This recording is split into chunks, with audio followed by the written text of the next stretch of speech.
परम प्रेममय श्री श्री ठाकुर अनुकूलचंद्रंकर स्वहस्त लिखित सत्यानुसरण ग्रंथ पाठ। हगी मरिबा अपेक्षा चाली मरिबा भल, जे कथारे कम कामरे बेसी से ही प्रथम श्रेणीर कर्मी। जे जेपरी कहे सेपरी करे से मध्यम श्रेणीर कर्मी। जे कहे बेसी कामरे कम से तृतीय श्रेणीर कर्मी। आउ जहार कहिबारे भी आलस्य करिबारे भी आलस्य से ही अधम। दौड़ी जाओ किंतु धई सई हो जाओ नहीं। आउ जेपरि झुंटी न पड़ दृष्टि रख। जो कार्य तुमर विरक्ति और क्रोध आसूची निश्चय जान ताहा पंड हेबा उपरे। कार्य साधन समय तहिरु जो विपद आसीबो सेथिबे राजी थाओ।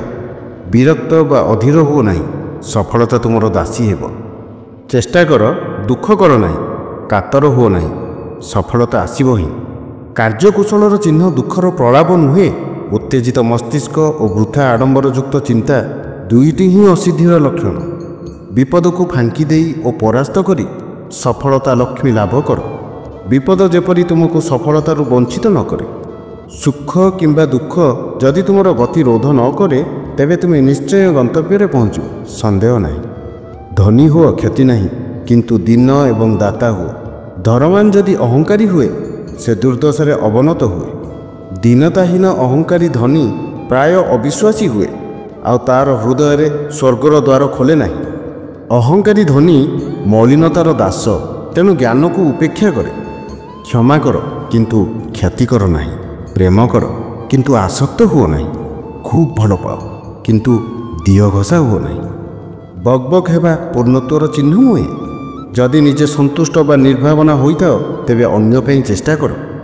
जो परिमाण रे दुखर कारण रे मन संलग्न होई अभिभूत हेबो सेही परिमाण रे हृदय रे भय आसिबो ओ दुर्बलताग्रस्त होई पड़िबो। जदि रक्षा पाइबाकु चाह भय एवं दुर्बलता बोली किछि रख नाही। सत् चिंता एवं सत्कर्म रे डुबी रुह। असत रे आसक्ति हेतु भय शोक और दुख आसे।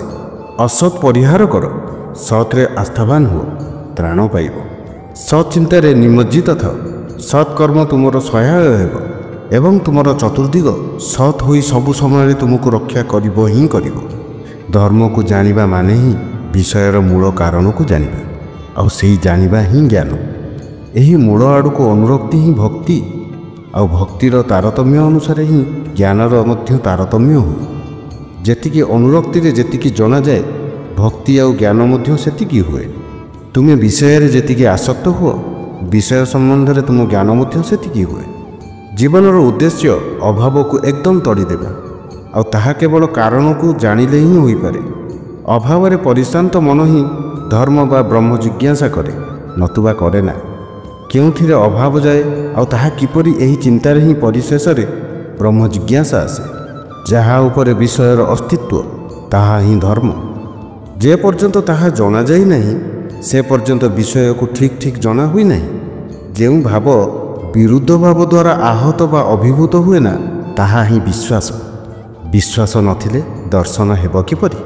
कर्म विश्वास को अनुसरण करे। जेपरि विश्वास कर्म मध्य सेहीपरि हुए। गभीर विश्वास रे सबु किछु होई पारे। विश्वास कर, सावधान। अहंकार अधैर्य और विरक्ति न आसे। जहा चाह ताहा ही हेब।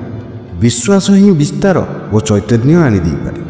आउ अविश्वास जड़त्व अवसाद संकीर्णता आनी थाए। विश्वास जुक्ति तर्कर बाहरे। जदि विश्वास कर तेबे जेते जुक्ति तर्क तुमर समर्थन करिबो ही करिबो।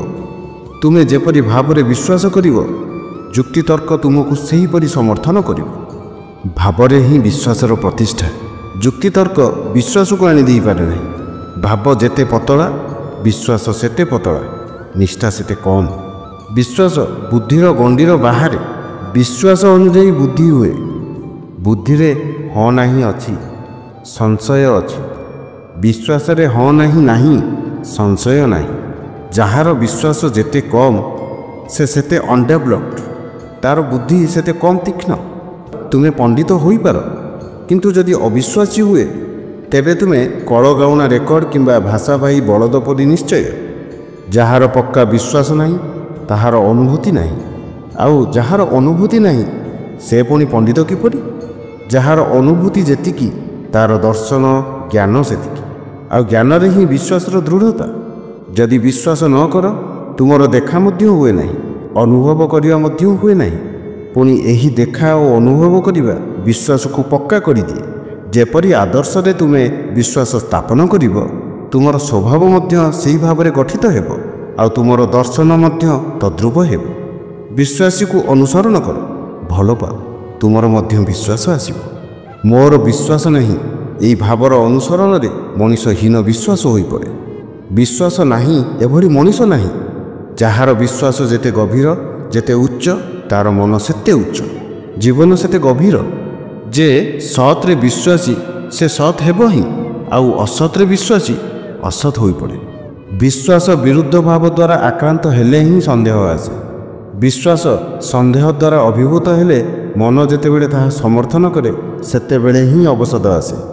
ପ୍ରତିକୂଳ ଯୁକ୍ତି ତ୍ୟାଗ କରି ବିଶ୍ୱାସର ଅନୁକୂଳ ଯୁକ୍ତି ଶ୍ରବଣ ଓ ମନନରେ ସନ୍ଦେହ ଦୂରୀଭୂତ ହୁଏ, ଅବସାଦ ରହେ ନାହିଁ।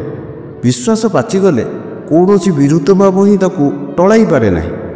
ପ୍ରକୃତ ବିଶ୍ୱାସୀର ସନ୍ଦେହ ବା କ'ଣ କରିବ, ଅବସାଦ ବା କ'ଣ କରିବ?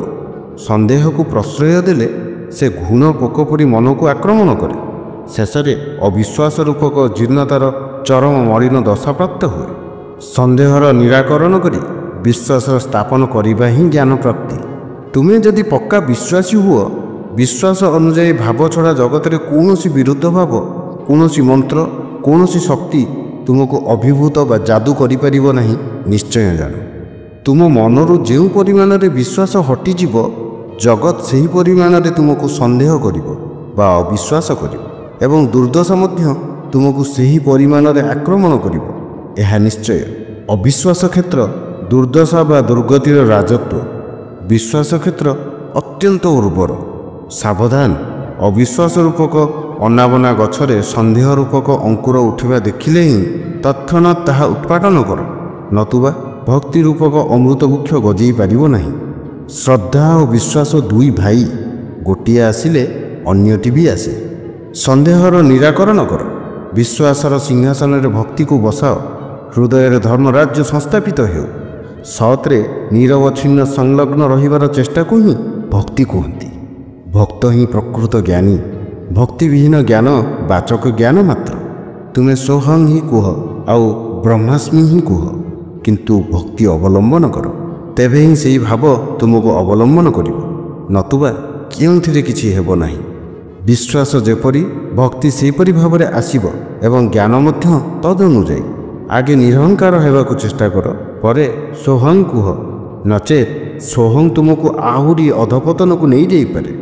ତୁମେ ଯଦି ସତ୍ ଚିନ୍ତାରେ ସଂଯୁକ୍ତ ରହିବାକୁ ଚେଷ୍ଟା କର, ତୁମର ଚିନ୍ତା, ଆଚାର, ବ୍ୟବହାର ଇତ୍ୟାଦି ଉଦାର ଏବଂ ସତ୍ୟ ହେଉଥିବ, ଆଉ ସେହି ଲକ୍ଷଣ ଗୁଡ଼ିକ ହିଁ ଭକ୍ତର।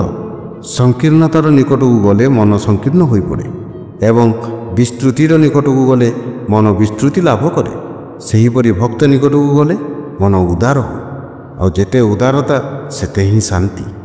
ବିଷୟରେ ମନ ସଂଲଗ୍ନ ରହିବାକୁ ଆସକ୍ତି କହନ୍ତି, ଆଉ ସତ୍ରେ ସଂଲଗ୍ନ ରହିବାକୁ ଭକ୍ତି କହନ୍ତି। ପ୍ରେମ ଭକ୍ତିର ହିଁ କ୍ରମୋନ୍ନତି, ଭକ୍ତିର ଗାଢ଼ତ୍ୱ ହିଁ ପ୍ରେମ। ଅହଙ୍କାର ଯେଉଁଠି ଯେତେ ପତଳା, ଭକ୍ତିର ସ୍ଥାନ ସେଠାରେ ସେତେ ବେଶୀ। ଭକ୍ତି ଭିନ୍ନ ସାଧନାରେ ସଫଳ ହେବାର ଉପାୟ କେଉଁଠି? ଭକ୍ତି ହିଁ ସିଦ୍ଧି ଆଣି ଦେଇପାରେ। ବିଶ୍ୱାସ ଯେପରି ଅନ୍ଧ ହୁଏ ନାହିଁ, ଭକ୍ତି ମଧ୍ୟ ସେପରି ମୂଢ଼ା ହୁଏ ନାହିଁ। ଭକ୍ତିରେ କସ୍ମିନ୍ କାଳେ କୌଣସି ପ୍ରକାର ଦୁର୍ବଳତା ନାହିଁ। କ୍ଳୀବତ୍ୱ ଦୁର୍ବଳତା ଅନେକ ସମୟରେ ଭକ୍ତିର ଖୋଳପା ପିନ୍ଧି ଛିଡ଼ା ହୁଏ, ତାଠାରୁ ସାବଧାନ ରୁହ। ଜୟଗୁରୁ। ଯଦି ଆପଣଙ୍କୁ ଏ ପ୍ରତ୍ୟେକ ଏପିସୋଡ଼ ଆପଣଙ୍କୁ ହୃଦୟସ୍ପର୍ଶୀ ହେଉଥିବ ବା ଭଲ ଲାଗୁଥିବ, ଆମମାନଙ୍କୁ ସପୋର୍ଟ କରିବା ଲାଗି ଆପଣଙ୍କୁ ସବିଶେଷ ଅନୁରୋଧ।